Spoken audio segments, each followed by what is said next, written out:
लखनऊ के विकास नगर में दलित युवक की पुलिस कस्टडी में मौत के मामले ने आम लोगों को चौंका के रख दिया है। परिवार वालों का आरोप कि रक्षक ही भक्षक बन गए। परिवारजन का आरोप है कि पुलिस ने गौतम की पीट कर हत्या कर दी। परिवारजन का कहना है कि जुआ नहीं, वॉक पर गया था अमन के बच्चे की मां बनने वाली थी अमन की पत्नी रोशनी का भी रो रो कर हुआ बुरा हाल। लखनऊ विकास नगर सेक्टर 8 में शुक्रवार रात जुआ होने की सूचना पुलिस को दी गई। पार्क के पास मौजूद अमन गौतम और उनके दोस्त को पुलिस ने उठा लिया और जीप में सवार होने के चंद मिनट बाद ही अमन की हालत खराब हो गई। बेजान अवस्था में उन्हें अस्पताल छोड़ दिया गया, जहां डॉक्टरों ने उसे मृत घोषित कर दिया। वहीं परिवार का कहना है कि अमन और उसका दोस्त सिर्फ घूमने के लिए गए थे, लेकिन पुलिस की 112 टीम ने उन्हें पकड़ लिया और अमन की पीटकर हत्या कर दी। नमस्कार, मैं सुहानी सिंह, स्वागत है आपका प्रशासन प्लस न्यूज़ में। और इस वक्त में मौजूद है राजधानी लखनऊ के विकास नगर कॉलोनी सेक्टर 8 में।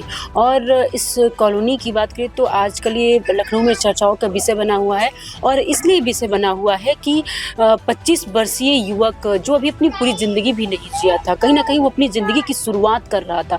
आप अनुमान लगा सकते हैं 25 साल का था वो, और उससे कहीं ना कहीं वो जुआ खेलने के आरोप में उसे पुलिस गिरफ्तार करती है। उसके बाद उसकी मौत हो जाती है और इस पे तमाम अब सियासत भी गर्मा गई है। वहीं परिजनों का ये भी कहना है कि पुलिस की इतनी बर्बरता से मार की कि उसकी मौत हो गई। तो वही दूसरी तरफ पोस्टमार्टम की बात करें तो पोस्टमार्टम में आया है कि हार्ट अटैक से मौत होगी। क्या आप समझ सकते हैं कि 25 साल के युवक के हार्ट अटैक लाजमी है, हो भी सकता है, लेकिन बहुत सारे इस पर सवालात खड़े हो रहे हैं। तो आज मैं उनके घर पहुंची हूं और उनके माता पिता पहले ही जा चुके हैं, लेकिन उनकी बहन हमारे साथ मौजूद है। क्या नाम है आपका? मैम, मेरा नाम सुधा गौतम है। तो सुधा गौतम जी हमारे साथ मौजूद है। आप देख सकते हैं कि उनकी इस टाइम क्या हालत, क्योंकि अपने भाई को एक खोना बहुत बड़ी एक दुखदाई है, क्योंकि एक भाई जो होता है बाप का कहीं ना कहीं हमारा सहारा होता है, और आज उनके साथ वो भी नहीं है। तो आइए बात करते हैं उनके बारे में। गौतम के जो चीज़ें हुई, कहा जा रहा है कि वो जुआ खेल रहे थे और उसी आरोप में पुलिस उनको गिरफ्तार करके ले गई। क्या टाइम था और कहाँ गिरफ्तार हुई और क्या चीज़ें, थोड़ा उसके बारे में बताइए। मैम, मेरा भाई जुआ नहीं खेलता था, ये सभी जानते हैं। और ये अंबेडकर ही पार्क के थोड़ी दूर पर ही है वो 11 तारीख की घटना है। 12 तारीख को यहाँ पे जागरण था। वो जागरण की चंदे की रसीद कटवाने गया था। बस इस पर्पज से वो बाहर निकला था घूमने के, थोड़ा सा टहलने के लिए। वो सोचा कि अपना जो रसीद वगैरह भी कटवा लेंगे चंदे के लिए। वो बाहर गया इसलिए, और वहाँ पे जिसने 112 पुलिस बुलाई, उनका कहना ये है कि वो हमने अपने बेटे के लिए बुलाई थी। मेरा बेटा मुझे मारता पीटता है, दारू शराब पीता है, पैसे छिनाता है, तो मैंने उसके लिए पुलिस बुलाई थी। और पुलिस जब आई तो मेरा बेटा भाग गया देख के। तो वहाँ पे वो तो ये अमन के दोस्त थे, फ्रेंड? नहीं, अमन से कोई दोस्त नहीं थे। वो गांव में है, बल्कि अमन से उससे कोई मतलब नहीं। अमन तो अपना दूसरी जगह वहाँ पे खड़ा हुआ था अलग, एक लड़के के साथ में। अपना रसीद कटवाने के बाद अपने दोस्त एक लड़के के साथ खड़ा हुआ था। वो वहाँ पे खड़े थे, पुलिस आई, वो भाग गया। और पुलिस को चाहिए शिकार, कोई भी हो भाई। वो अगर कंप्लेन पे आई है तो उन्हें वो कोई नहीं मिला, जो मिला उसको हिरासत में ले लिया। मेरे भाई को वो लेकर गए। बाकायदा सीसीटीवी कैमरे में देखा गया है कि वो चलते हुए इनके साथ गाड़ी तक गया। गाड़ी में उसके साथ उन्होंने क्या किया, कैसे मारा, किस तरह से मारा कि मेरे भाई की तुरंत डेथ हो गई। कितने घंटे हिरासत में थे? क्या कुछ समय नहीं लगा मैम, उस समय नहीं लगा, समझ लीजिए 5 से 10 मिनट के अंदर ही उसके तुरंत उन लोगों ने ऐसे शरीर के किस अंग पे उन्होंने वार किया, जो उनको पता था कि यहाँ पे वार करने से इंसान की मौत हो सकती है। ऐसे किस अंग पे उसके वार किया, जो अच्छा खासा हट्टा कट्टा इंसान 2 सेकंड में ही अपने प्राण गंवा बैठा। देखिए, बहुत ही एक आपके लिए है कि आप लोग कैसे इससे एक्सेप्ट कर रहे हैं, लेकिन चीज़ें बहुत है। लेकिन क्या सरकार की तरफ से अभी तक, क्योंकि आप न्याय मांग रही है कि भाई क्या मुआवजा की कुछ बात हुई है, ऐसी कुछ बात आई? मैम देखिए, मुआवजे की बात, जो चीज़ें वो हम अभी कुछ नहीं रख रहे हैं अपने आगे। पहले तो हम न्याय की बात रख रहे हैं भाई।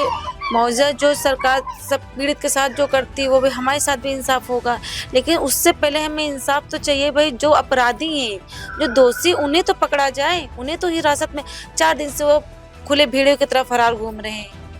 आज मेरे भाई के साथ हुआ, कल किसी भी भाई बहन के साथ हो सकता है। ऐसे अपराधियों को खुलेआम घूमना बहुत ही खतरनाक है।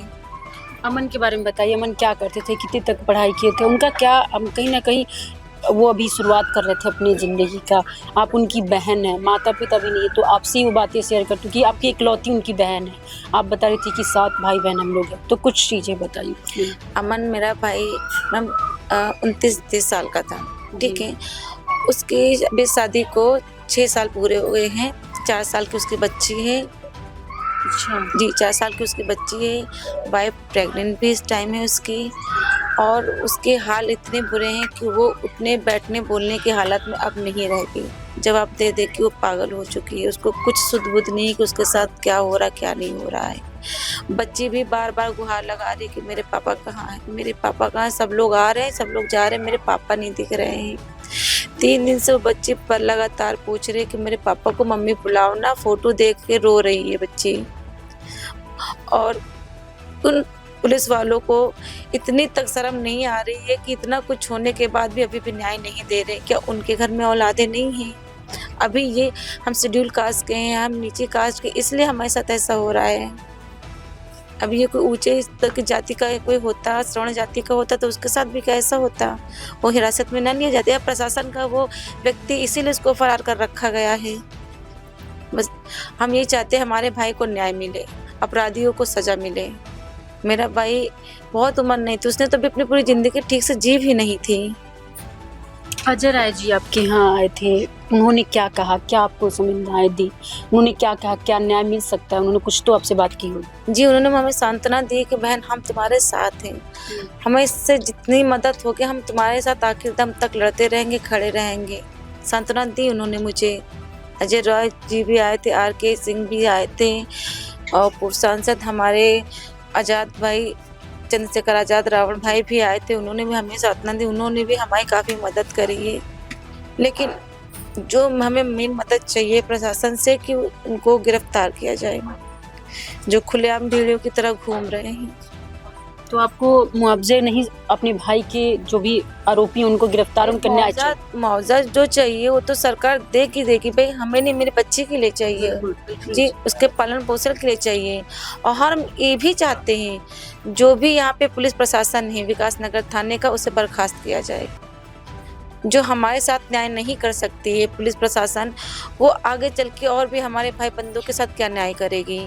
हम लोग इसीलिए तो आज रोड पर उतरे थे, धरना प्रदर्शन के लिए उतरे थे, ताकि हमको, अगर वो हमें पहले ही न्याय दे देते, पहले ही हमारे एप्लीकेशन लिख लेते, तो हम इतना क्यों करते। अब जब हम लोग धरने पे बैठे न्याय के लिए, तो वहाँ पर भी हम लोग से अभद्र व्यवहार किया गया, लाठीचार्ज की गई, बहन बेटियों को मारा गया, उनके साथ दुष्कर्म बुरी तरह से व्यवहार किया गया, उन्हें बैड टच तक किया गया। सोचिए, छोटी छोटी बच्चियों के साथ में। अब पुलिस राज ही चलेगा क्या?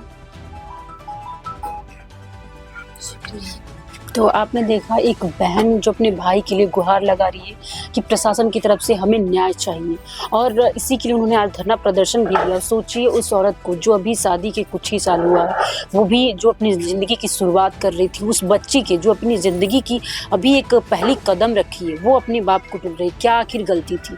तमाम ऐसे सवालात हैं सरकार से। आखिर सरकार इस पर फैसला कब लाएगी? क्योंकि दूसरी तरफ तो योगी सरकार ये कहते हैं कि जब से BJP सरकार आई है तब से गुंडागर्दी खत्म हो गया है। लेकिन क्या यही न्याय है? क्या गुंडागर्दी खत्म हो रही है कि बढ़ रही है? ये कहीं ना कहीं पुलिस के रूप में क्या यहाँ पे गुंडागर्दी चल रही है? तमाम सवालात जो विकास के घर का है, गौतम के घर के लोग लगातार कह रहे हैं कि हमें न्याय चाहिए, उस औरत को न्याय चाहिए जिसका पति खो गया, जिसका पति इस दुनिया से चला गया, उस बच्ची को न्याय चाहिए जिसका बाप अब इस दुनिया में नहीं है और लगातार अपने बाप को वो बुला रही है, देखना चाहती है। तो ये न्याय कब मिलेगा? ऐसे तमाम सवालात हैं। तब तक देखते रहिए क्या इस पे योगी सरकार अपना एक्शन लेते हैं, क्या न्याय देते हैं, क्या मुआवजा देते हैं, क्या इनके परिवार से वो मिलने आते हैं कि नहीं आते हैं।